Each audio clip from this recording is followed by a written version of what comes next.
The newness of it all. I mean, 19 straight seasons you've been, this time of year you've been at Florida getting ready to start up. Just how strange is just where you are kind of transplanted right now? Yeah, I think the biggest thing for me is, as you mentioned, being at a place for 19 years, there is a newness to everything. But I think the one thing that's really helped has just been the organization, Sam, helped me get acclimated to the people I'll be working with every day, and having several months to develop relationships with those people, getting a chance to know the players, build a relationship with them, hiring a staff, building relationships with them. So although some of this stuff is new, I would be in a different arena, doing a press conference. But, other than that, it's I think the adjustment's has gone very smoothly. All these guys talk about being noticed around town. Are you to the point where people notice you? I know you obviously haven't been the face of the team yet, but do you get noticed? I do sometimes. I probably don't get as noticed as much as Kevin and Russell and some of those guys. But, people have recognized me, and people have been very, very, very kind. That's the thing that's been amazing. Is, you come into a new place, you don't know what to expect when you come to a new city. And everybody had told me how great people are from Oklahoma, and they're just very, very kind. And everything that they said before I got here was true without question, and then some. We are focusing on shots, big shots, and you obviously had a playing career back in the day. Is there a shot that stands out that you hit over the years that is being a favorite, either because of what it won or what it meant for your team?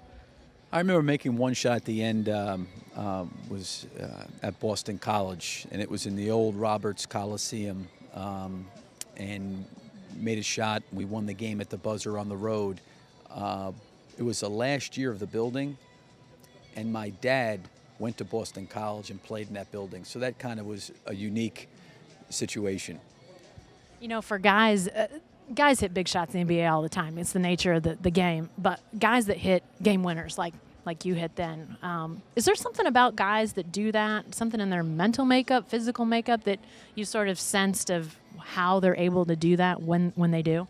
I think guys that do that, when they are in the moment, they're not focused on the moment or what the shot means. They're really able to engage in staying focused and concentrating on what they need to do, regardless of maybe what the distraction around them may be, time, score, it's a game-winning shot, we're up one down, whatever it may be. I think the magnitude of the shot, great players have an ability to block out the rest of that stuff and kind of do what they do and stay locked in on what they need to do to get their best rep up there and give up a good rep and put the ball in the basket. I know you recruited Mitch McGary. Who else on this team did you go after in recruiting?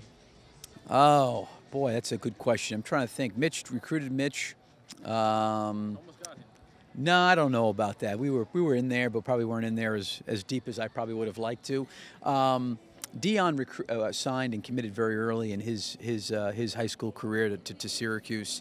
A lot of these guys I hadn't had a chance to. Kyle, we called on a little bit being from Oregon, but really I don't think there was a strong interest at that point in time being a West Coast guy. And I loved Kyle in high school. He was terrific watching him play. I was a real big fan of his. But really most of these guys, obviously Serge, coming from the Congo, Steven Adams, there was a connection there with Jimmy Dixon at Pitt. So a lot of these guys I did not have a chance to recruit or really recruit any of them.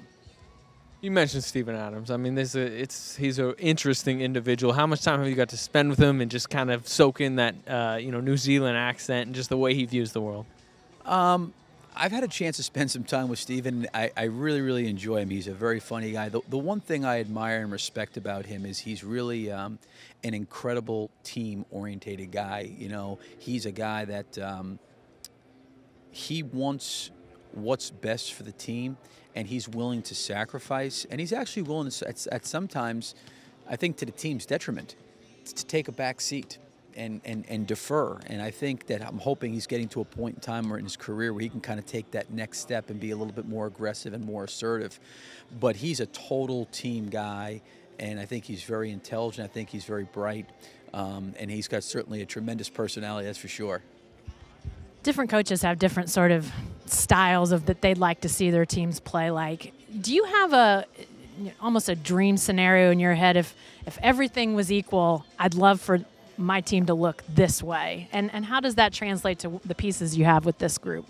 I don't know if there's a team per se that you want to play at them, because I think once teams run offenses, the floor moves a certain way. But I think that the best teams on offense are teams that have really good spacing and they move and pass the ball and they share the ball.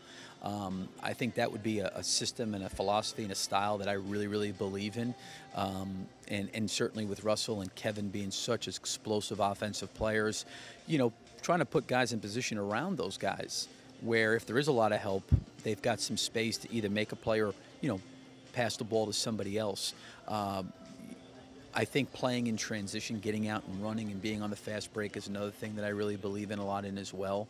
But I'm a real big ball movement, player movement, and getting guys to make the extra pass and playing the right way.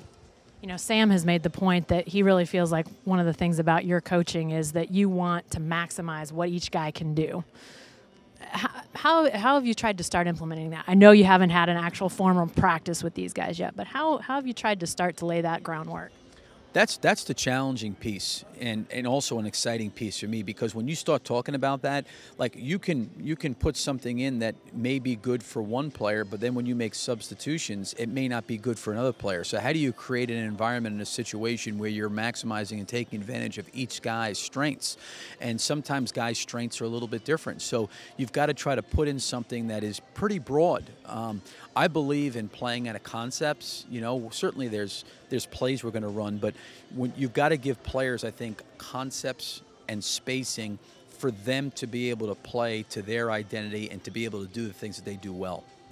Thanks, Billy. We appreciate it. Thank you, guys.